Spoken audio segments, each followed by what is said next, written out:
Ok, vamos a continuar con la presentación. Ah,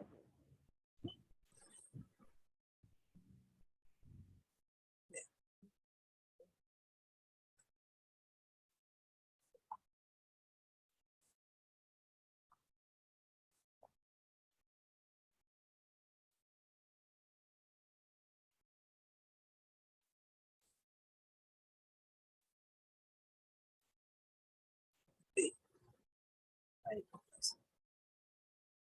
Bien. Con respecto a la escogencia del proveedor de servicios de salud, pues aquí el empleador es el que tiene la facultad para seleccionar qué proveedor de servicios de salud es el que él desea que nos brinde el seguro de riesgo profesional.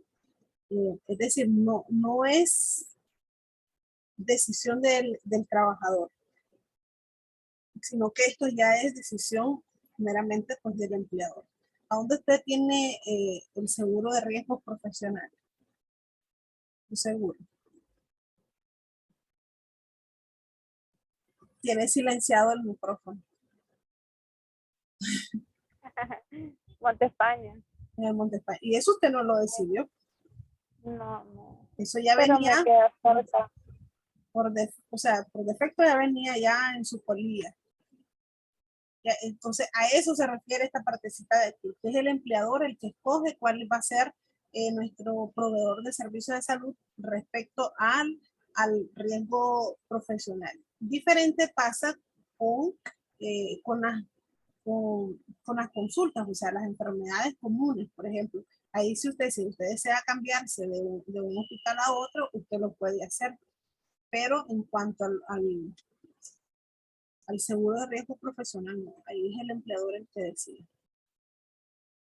Bien, ¿a quiénes se atienden el seguro de riesgo profesional? Pues, obviamente se va a atender al asegurado activo, es decir, así como usted, así como yo.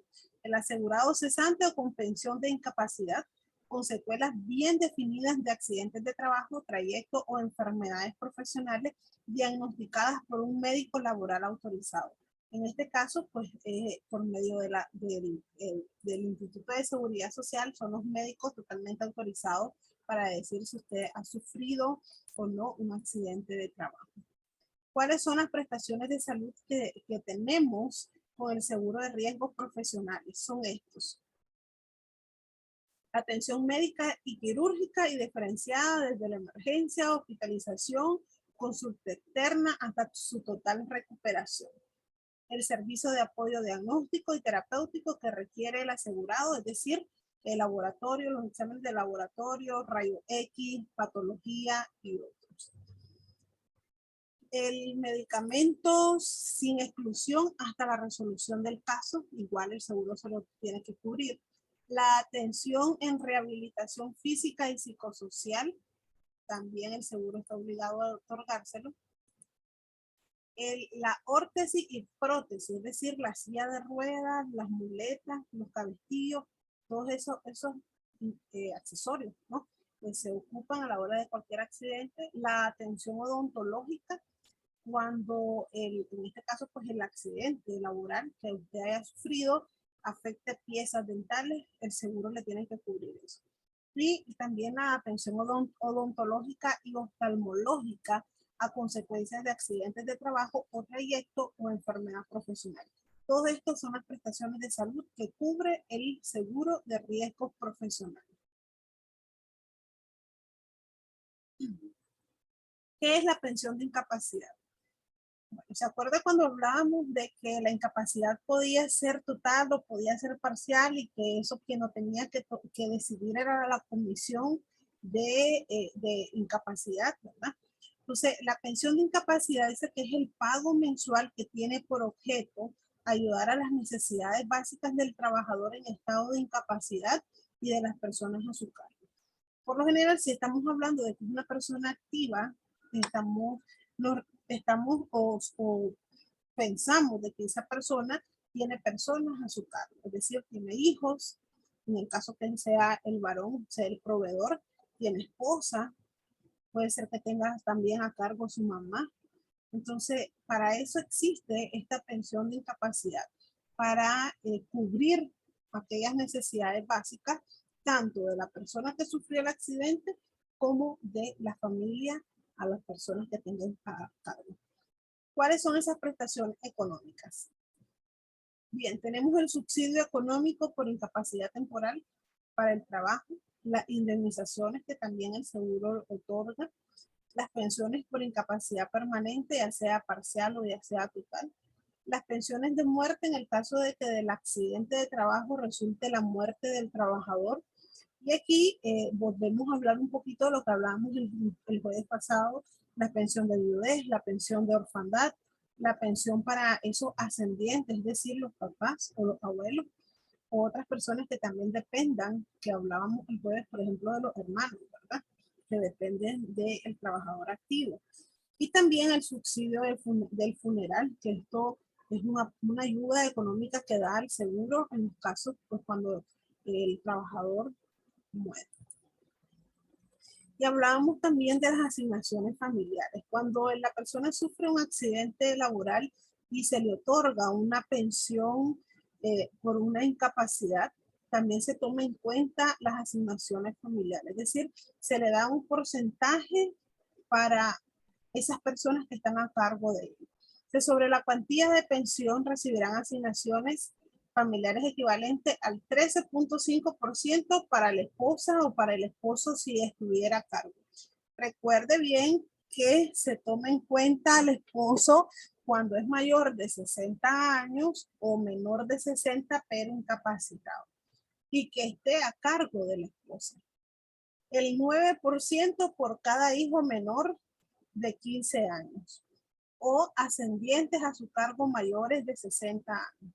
La pensión con sus asignaciones no podrá exceder del 100% del salario base respectivo ni de la cantidad en córdobas equivalente a $1,500. O sea que ahora ya no hay pensiones que sobrepasan los $1,500. Ese es el techo máximo que el instituto puede otorgar como pensión.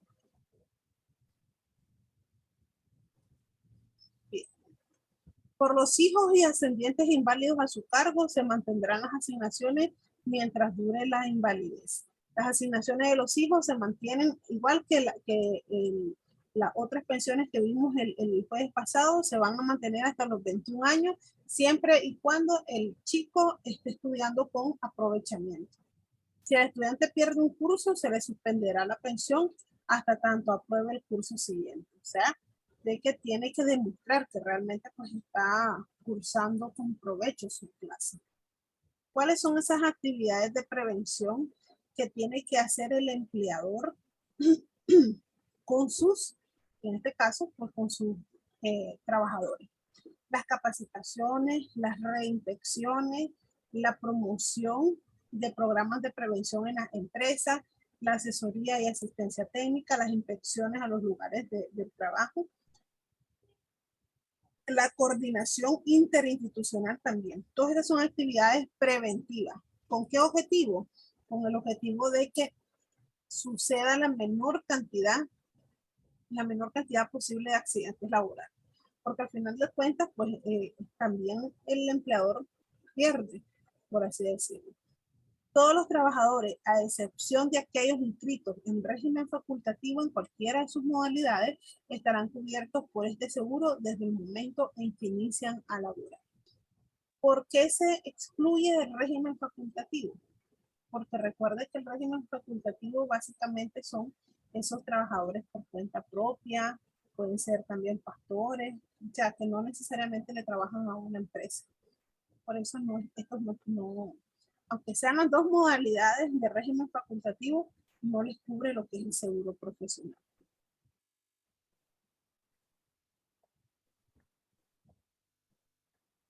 Bien, dice, el artículo 101 del Código del Trabajo de Nicaragua indica que los empleadores deben adoptar las siguientes medidas mínimas en el lugar del trabajo. Las medidas higiénicas prescritas en las autoridades competentes, las medidas indispensables para evitar accidentes en el manejo de instrumentos o materiales de trabajo, fomentar la capacitación de los trabajadores con temas del uso de maquinaria, el uso de químicos y los peligros que conlleva pues, usar estas cosas, ¿verdad? Como la maquinaria, como los químicos, la supervisión sistemática del uso de los equipos de protección también es parte de la responsabilidad de los empleadores. ¿Cuál es el procedimiento para recibir, en este caso, pues la atención médica, una vez que al trabajador le sucede un accidente de trabajo? Bien, dice, una vez que ocurre el accidente, el empleador debe acompañar al trabajador accidentado, en este caso, pues a su clínica previsional, para riesgos profesionales que le corresponda para que le brinden la atención médica. Esto es lo primero que tiene que pasar. Mientras se da atención al trabajador, el empleador debe investigar las circunstancias en que ocurrió el accidente para poder elaborar la notificación de accidentes de trabajo, que es la hoja que se le denomina la hoja NAT. Esta hoja se puede llenar, ya sea en físico, si el empleador acompaña al trabajador, o también se puede llenar en línea. ¿Usted nunca ha sufrido un accidente de trabajo? No, gracias a Dios. Gracias a Dios. Okay. Entonces, esta hoja que está aquí, esta es la hoja NAT. Dice, en caso de que sea en físico, es decir, que la acompañe, ¿verdad? El empleador se presenta la original en este caso, pues al hospital donde usted está asegurada. Y con una copia se debe notificar el accidente a la delegación que le corresponde en menos de 48 horas para no ser objeto de multa. El reporte del accidente ante la delegación INS es obligación del empleador, no del trabajador. O sea que él es el que tiene que llevar ese reporte. Si se fija ahí, no sé si puede observarla bien, si no, pues cuando tenga tiempo, ahí puede observar esa hoja que se le denomina la hoja NAT, que es la notificación de accidentes de trabajo que tiene que llenar el empleador. Okay. ¿Qué sucede cuando están atendiendo al trabajador? Se le solicita que declare cómo ocurrió el accidente. Para ello se le va a tomar la declaración y esta declaración va a ser ante la misma delegación del INS. Deberá llevarle crisis proporcionada por, en este caso, pues el lugar donde ella está asegurada para que quede definido ante el INS las lesiones sufridas y su localización, es decir, la parte donde sufrió la perturbación orgánica. Esta actividad la realizará el trabajador cuando él esté en condiciones de movilizarse. ¿Cuáles son los requisitos para recibir la atención médica? Bien, hay que llevar la hoja NAT en original o tenerla registrada en el sistema computarizado del INS. En caso de que se haga en línea, no debe ser requerida en físico y no requiere la firma ni sello del empleador. Hay que presentar también lo que es la identificación con foto, carnet del asegurado, la cédula de identidad y la notificación del ingreso del trabajador, la fotocopia con la firma y sello de recibido de la sucursal que le corresponde para asegurados de recién ingreso, aunque no es indispensable para recibir la atención de emergencia. Recuerde que cuando estamos en presencia de una atención de emergencia, hasta después le solicitan estos requisitos, porque lo primordial es establecer, o sea, a darle la atención médica al trabajador. En circunstancias de excepción, dice, la atención sin demora, solicitar al empleador la hoja NAT en original en físico o en línea con un tiempo no mayor de 48 horas, representante del empleador en persona. Si se trata de un accidente de trabajo antiguo que amerita ingreso hospitalario por sus secuelas, se requiere la copia de la hoja NAT o la declaración del accidente de trabajo más la orden de atención médica y el documento de identificación. Recuerde de que también hablábamos al comienzo de que los accidentes de trabajo no precisamente tienen que ser inmediatos, sino que pueden ser posteriores. Entonces, cuando son posteriores, se tiene que llevar estos requisitos. ¿Cuándo podemos decir de que el empleador está exento de responsabilidad? Perdón. No sé. Cuando el accidente ocurra por encontrarse el trabajador en estado de embriaguez, que era lo que mencionábamos, o bajo los efectos de la droga. Cuando el accidente ocurra con intención del trabajador, Cuando el accidente ocurra haciendo el trabajador labores ajenas a la empresa, cuando se trate de trabajadores contratados eventualmente sin un fin comercial o industrial por una persona que lo utilice en obras que por razón de su importancia o cualquier otro motivo duren menos de 6 días, cuando la incapacidad o muerte es el resultado de una riña o una agresión o intento de suicidio, y cuando el accidente se deba a caso fortuito o fuerza mayor extraña al trabajo. En estas circunstancias no hay ninguna obligación para el empleador. En caso contrario, pues él está obligado. Y cuando sucede cualquiera de los casos que le mencioné anteriormente, pues la única obligación que él tiene es de trasladar al que sufrió el accidente a un centro de atención médica. Cuando el empleador no está libre de responsabilidad, bueno, cuando dice si el trabajador explícita e implícitamente hubiese asumido los riesgos del trabajo, si el accidente ha sido causado por descuido, negligencia o culpa de terceras personas, en cuyo caso el empleador podrá repetir los responsables los costos del accidente, y si el accidente ocurre por imprudencia profesional al omitir el trabajador ciertas precauciones debido a la confianza que adquiere en su pericia o la habilidad para ejercer su oficio. Muchas veces nosotros como trabajadores sentimos que podemos con todo el trabajo y omitimos aquellos instrumentos de seguridad porque sentimos que el trabajo ya lo desempeñamos bien y no es necesario. Y muchas veces ocurren estos accidentes. Entonces, cuando es producto de eso, entonces también tiene culpa lo que es el trabajador por no cumplir, ¿verdad?, con lo que dice el Código del Trabajo. Bien, ¿preguntas? ¿No hay preguntas? ¿Estamos claros? No, sí, estamos claros. Ok. Bueno, entonces doy por terminada esta sesión. Ya está la tarea.